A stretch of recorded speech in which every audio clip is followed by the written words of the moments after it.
From LinkedIn News, I'm Leah Smart, host of Everyday Better, an award-winning podcast dedicated to personal development. Join me every week for captivating stories and research to find more fulfillment in your work and personal life. Listen to Everyday Better on the LinkedIn Podcast Network, Apple Podcasts, or wherever you get your podcasts.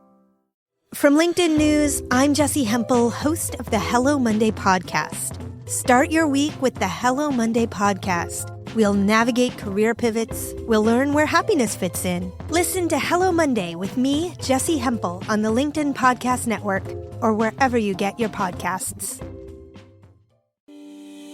Hey everyone, and welcome to our Throwback episode. In our Throwback episodes, we are reintroducing you to some of our most popular episodes. This is great for new listeners who want to learn more about the work we've done in the past, and it's a great refresher if you've been a listener for a long time. Enjoy. Marianna, thanks for joining us today. You're welcome. Great to be here, Kwame.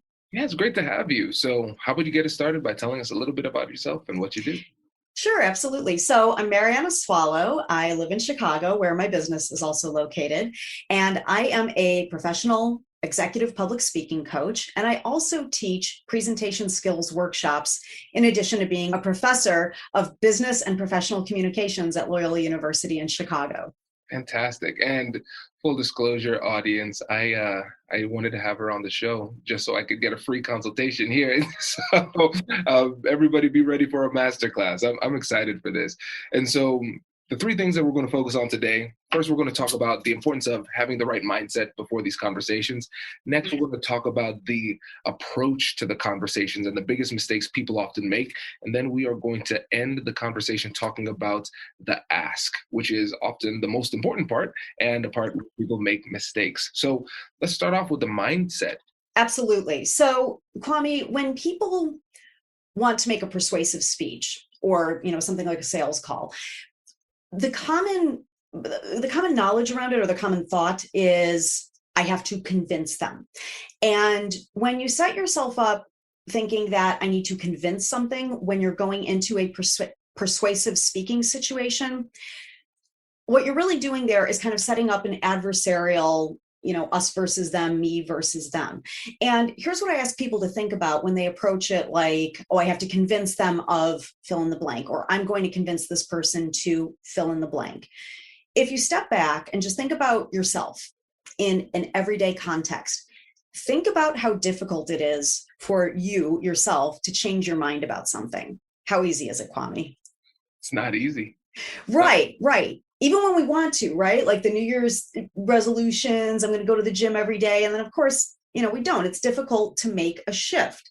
So when you think about how difficult it is to change your own mind about something, then I want you to take that and kind of apply it to a communication situation. How easy do you think it's going to be to convince your audience of something?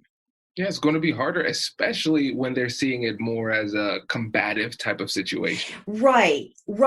And I run into this with some of my students and some of my clients, where they will come to me for help prepping a speech, and they'll say, okay, I want to convince my audience to blank. And I say, hang on, let's nuance that. Remember, we talked about this. You can't convince someone. So let's find another way to say that. And then the next thing, no matter who it is, they always say, okay, how can I get them to? And then they fill in the blank. So here is the mindset. Here's what we need to do when we think about being in a persuasive situation. First of all, I find it really helpful to kind of drop the expectation of convince them to, because again, it's difficult to convince our own selves to do things differently. But also, if you think about how things change, whether it's our minds, a system, a change you want to make at school, change is not instantaneous. Change happens on a continuum, right? It's slow. There's a process involved. I mean, good example for everything that's going on in the world right now. What's the cliche? The wheels of justice turn slowly. So rather than going in thinking, I'm going to make this person go from A to Z, shift your mindset and give yourself different words that will help you frame your approach.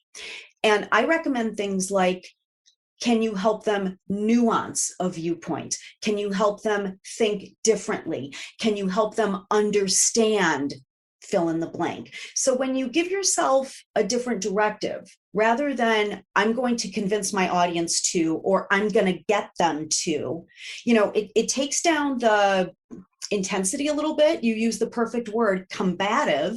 So it takes down the intensity a bit, but also it gives you more realistic expectations, takes your demeanor down into a more conversational place, right? And I will argue that when you approach a speaking situation thinking, I want my audience to understand blank, or understand the benefits of blank, or understand why this is blank, or you know what, I'm going to share some information and I want to help nuance their viewpoint or nuance their opinion. You're coming from a better place. You're coming from a stronger place where you will be more likely to be open and connect with your audience, and they will be more open to listening to you as well. There's so much I enjoy about this. And I like the fact that, first of all, we're setting more practical goals, more realistic goals. Yeah. I think that's really important, because then it'll help you to feel more encouraged, because you set a smaller goal that is actually achievable pretty soon in a conversation. Now you're more encouraged to stay in it and stay positive. So I think that's a really great point. And it affects the way that other people look at you as well, because you're not saying, hey, you're wrong, let me educate you because I am intelligent, you are not, which creates that combative type of thing. No, this is more of a collaborative approach where we're saying, oh, maybe you could approach it a little bit differently. I think that's really powerful. Absolutely. And I love that word, Kwame, the collaborative approach. And when you come from the perspective of I'm on the same side as my audience, even if you don't necessarily agree with them, because I know, we just had an election, political scenarios, that's very difficult. But even something as simple as, I mentioned, I listened to Jason on your podcast, a sales situation. Of course, you want to convince them to buy, but you want to be on the same page with them and approach the talk as if, well, this is a shared experience. We're exchanging information here versus that combative, like you said, I love the way you put it, Kwame, you're wrong, I'm right, and you're going to listen to me and I'm going to convince you. And that just isn't going to fly most of the time. Exactly. One of the things that I liked, I think it was the book Crucial Conversations. Yes, I love that book. Oh, it's a fantastic book. And one of the things they talked about was deepening the collective pool of knowledge. And during the process of a conversation, what you can do is go in there with the intent to share and at the same time learn from the other person. And we're learning together. And even again, like if in a sales situation, you can still frame it collaboratively, because I need to learn more about your business in order to see if this is a fit at all. And you need to learn about me, right? And so I really like this approach. And when we think about this, I think people are going to listen and they're going to say, yes, I agree. That makes sense. But it is easy in when it comes to understanding it, but sometimes difficult in application. And so when it comes to adopting this mindset, what are the biggest barriers that people face? So, well, like I said, that it is kind of the common, what I call the party line of what a persuasive speech is. I have to convince them. So having that preconceived notion is one of the barriers. But another one, and if you don't mind, I'd like to talk about the second point I wanted to make, is that even if we shift the mindset, like, okay, I'm going to nuance or I'm going to share information, the next pitfall that happens is even when speakers take the time and prepare, they come out, if they haven't planned their approach, what happens is they will come out on one of two ends of another spectrum. And here's what I've seen. They will either, even though they've said, okay, fine, Marianna, I won't go, I'm going to convince them, I'll take a different mindset, they still come out too stubborn, is what I call it. Like, even though they say, okay, fine, Marianna, I'm not going to pretend I'm convincing anyone, or I'm going to approach it the way you said, they will still plan the speech or the presentation to be fact-based. This is right. This other thing is awful. I'm going to show you why it's awful. So they kind of keep that combative mindset, even though they might say, oh yes, I'm approaching this like an exchange of information, or I want to nuance their opinion or inform them of the issues going on in our city or our district. They still then plan it with that kind of us versus them language. What's happening in my district is bad. Your politician is wrong. Mine's right. Now here's all the reasons you need to vote for him. So they keep that combative mindset.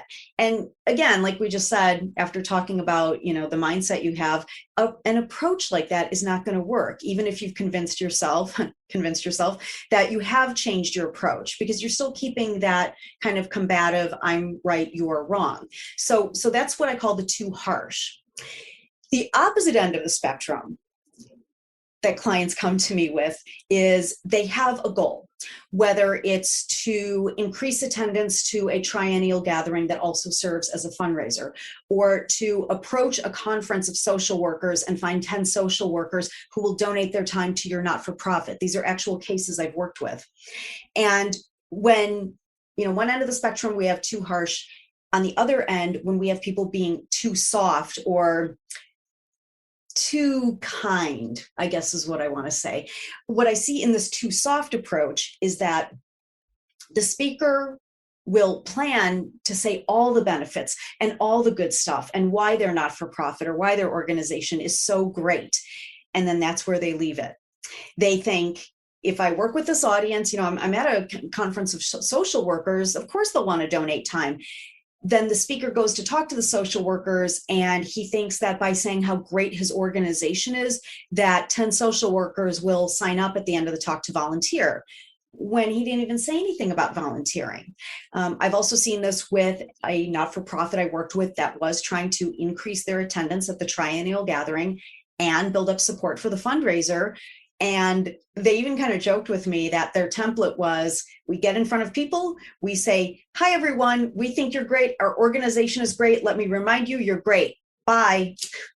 and it's the same expectation, like the person who spoke to the social workers. They're just saying how great everything is, and they hope that the audience will then magically fall in love with their organization and sign up or give money or whatever. So what do you think are the problems with each of those scenarios I presented? Well, with the first one, it's a turnoff from the beginning. You're preaching to the choir. The people who like it will like it more. The people who don't like it will will be just averse to whatever it is that you're saying very, very quickly. Absolutely. Then on the other side, people are going to say, hey, that felt good, great. And that's it. Right. It's, oh, you have a nice organization and you guys do good work and you like me. Thanks. I'm going to go get my free coffee or punch or whatever they have at the conference. Yeah. So this is, again, with these two ends of the spectrum, what people are missing is the ask, but also stipulating, why are you there and what do you want? Mm. So when you're in a situation like that, let's use these examples. Speaking to a not-for-profit, increasing support for the triennial gathering, increasing support for fundraising, and asking for money to add to the funds. You need to be really clear on why are you there? And I know in that example, that sounds very obvious, but in my other example, the gentleman who, by the way, huge published author now, has had his own show on MSNBC. Yes, I was his coach. He actually wasn't clear on what he wanted, even though he prepared his speech knowing that he wanted to get some social workers to volunteer with his organization. Because he structured that speech around, look at how great my not-for-profit is, here's the work we've done, here's the results, he forgot that the real reason he was there was, yes, to raise visibility for his organization, but also he needed to have the ask in there. And because he lost sight of, we need volunteers, it actually weakened his speech. Now, I'm happy to say that before he got to this conference, I did get to coach him, and he did get that ask in there, and it made the speech so much stronger because it was clearer and it was more focused. Because, Kwame, what do you think is the issue if, let's say I came to talk to you about my business and I just give you this grocery list of why MariannaSwallow.com is such a great business? What would you think? Hi, I'm Katherine Kanapke, and I'm the Chief Operating Officer here at the American Negotiation Institute. Did you know our company offers completely customizable negotiation workshops? The negotiation and conflict resolution skills that your team will learn from these workshops are beneficial across all professions, but they're especially useful in procurement, purchasing, sales, sourcing, and contract management. Our calendar is filling up quickly, and we even have some workshops scheduled for next year. If you think you might want one, I'd suggest reaching out soon so you don't miss out. Check out the link in the description to learn more. Also, be sure to check out our YouTube, LinkedIn, and Instagram accounts to see our daily negotiation content. Thanks for listening. Brace the rudders! Raise the sails! Raise the sails! Captain, an unidentified ship is approaching. Over. Roger. Wait, is that an enterprise sales solution? Reach sales professionals, not professional sailors. With LinkedIn ads, you can target the right people by industry, job title, and more. We'll even give you a $100 credit on your next campaign. Get started today at linkedin.com/marketer. Terms and conditions apply. I would think that sounds great, but I wouldn't know what to do next. Exactly. And audiences, you made the perfect point. Audiences need to know what to do next.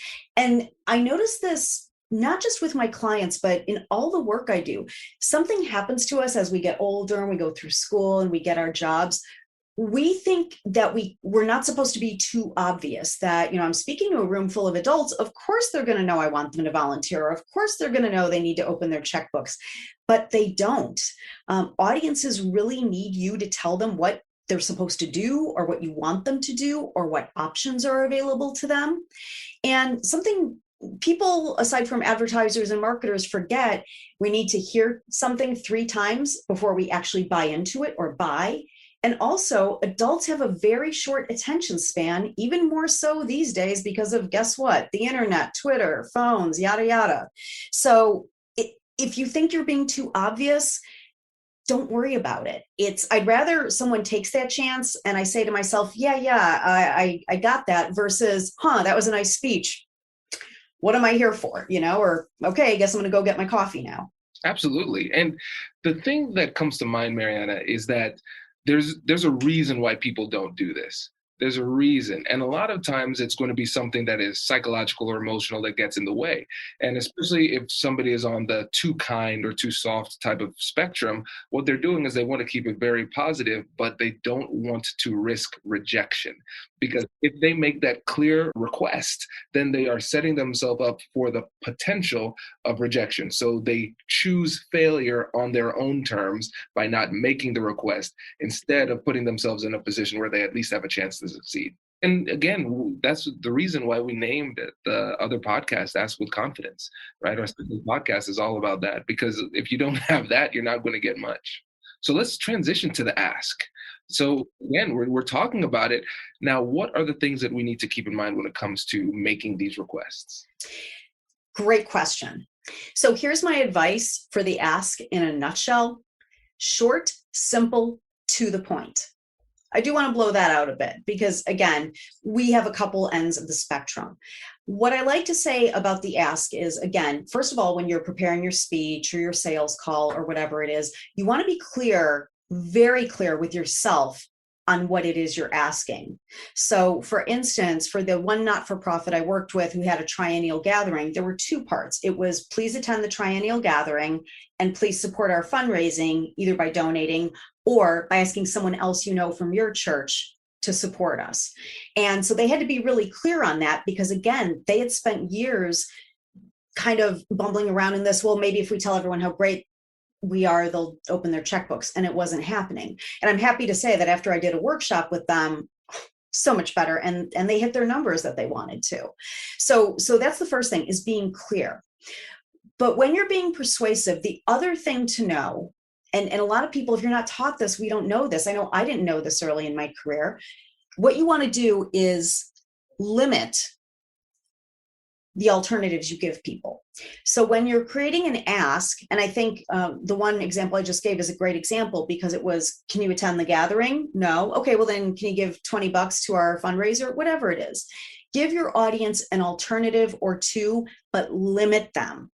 Because Kwame, let's say I'm trying to sell you my services and you and I have this great call. You like me, I like you, you like what I'm doing. But then I say something like, well, you can have a 6-week coaching or you can have a 3-week coaching. If 6 isn't enough, you can have 9. Or we can get 5 of your colleagues together and we can do a workshop. If a workshop isn't good, get 3 colleagues. We'll do a small group coaching which has different pricing. Or if you want one presentation work done, you and I can meet for 90 minutes. What do you do with that? You get confused and leave. Right. And I think people often forget or underestimate how easy it is for your listeners to get overwhelmed. That's why the one not-for-profit, I think they had a great ask once they formulated it. It was, can you attend the gathering? And or can you donate $20 or whatever it was? And those were the choices. So for example, if you look at political campaigns or any kind of political measure, even when there's like a measure coming up on a ballot locally, whenever the people who are working on that, whether it's the politicians or their staff, the way they message is pretty clear. If they call someone and say, can we have your vote? Oh, I already voted. Okay, great. Can you then donate or make calls? And then that's it. They don't ask you to do 25 things for the candidate. There's one or two. It might be something as simple as, well, will you please join our email mailing list? They always limit it, because if you dump a bunch of stuff on your listener, no matter how much they like you, you're going to overwhelm them. So keeping the ask clear and simple, giving alternatives, but limiting them. I think even 3 might be pushing it. 2 is my favorite number with that. 5, way too many. Exactly. It reminds me of the studies on the paradox of choice, where they talked about the study was with jellies, right? So they said, okay, here are the jellies. You have one choice. And then it showed a certain success rate when it came to the amount of sales that they got. And then it said, here are 7 choices. And people were like, oh, wow, 7 choices, fantastic. And then at the end of the day, there were significantly fewer sales. And so a lot of times I think it's born of good intention, and strategically it makes logical sense, but we have to remember we're not logical beings in that strict economic type of way. That's why we have behavioral economics, which is the blend of psychology and economics. And so a lot of times we will respond in surprising ways. And so simply reducing the choices that people have, one of the easiest ways to make it more likely for them to actually make a choice. Absolutely. It's the way you phrase that, and it's right. I like being able to limit the choices. It reminds me, you have kids, Kwame, so you know how this goes. You don't ask your kid, what do you want to do today? It's, do you want to go to the park or do you want to fly a kite? That's it. You give them a choice. 2 choices. Let's go. Right. Well, I would, in that situation, we have to at least put naps somewhere in there. Right. Oh, that's a given. That's a given. Exactly. And again, I'm biased here, but my undergrad degree is in psychology. So I love nerding out on these topics. And when it comes to negotiation, conflict resolution, communication, the more you can understand psychology, the more you're going to understand yourself and other people. And you can create strategies and tactics on the fly based on what you're seeing. So strongly recommend that. And with the time we have left, I want to give you an opportunity to give the audience a bit of a challenge, because we've talked about a lot of great things here. If people want to be more persuasive in their communication, what is one thing that you would suggest that they do to start? Ooh, there's so many that come to mind, because I thought of 2 right away. I'll start with 1, and if you want to hear one more, I'll give it to you. My first challenge would be, look at something you have coming up down the road, whether it's next week, next month, or within the next 3 months, within the next 90 days, something work-wise that either you have been afraid to ask for or avoiding. Try that. Give yourself a tiny challenge. My other suggestion would be, if you have something coming up at work, might be outside of work, like maybe you're involved with your children's school or a place of worship, but any point you want to get across, whether you have a presentation coming up or you'll be part of a meeting or a discussion soon, I want you to challenge yourself to see if maybe there's something you can ask for that might seem a little difficult right now. And this could be something work related, or maybe if it's something you do in your free time, like the PTA, or sometimes they're called the PTO, or something at your place of worship. If you're on a committee and you really don't have time for it anymore, talk to someone about joining or helping you. If you need help around the house and you haven't asked, because this is another thing, Kwame, that most people don't see unless, again, we're taught this. Even when you ask for something simple, you're being persuasive. So we're persuasive all the time. We just don't know it. Exactly. I love it. This is great. And so before you go, let the listeners know again how they can get in touch with you and the work that you're doing. Absolutely. So my website is mariannaswallow.com. That's MARIANNA, swallow, like the bird, SWALLOW.com. LLOW.com. And you can also find me on LinkedIn. Fantastic. Thank you so much. We really Thank you, appreciate Kwame. it. This was a joy. Congratulations! You've just joined an elite club. By listening to a full episode, you're now officially on the Negotiate Anything team. So welcome aboard. What most team members do is they subscribe to the podcast because that allows them to automatically get the latest episodes of the show. The best things in life lie on the other side of difficult conversations. Keep learning, keep practicing, and keep getting better. Your relationships will improve, your career will soar, and you'll have the confidence you need to get the most out of these crucial conversations. Again, thank you for joining the team. We're excited to have you, and I will see you in the next episode. I'll catch you later.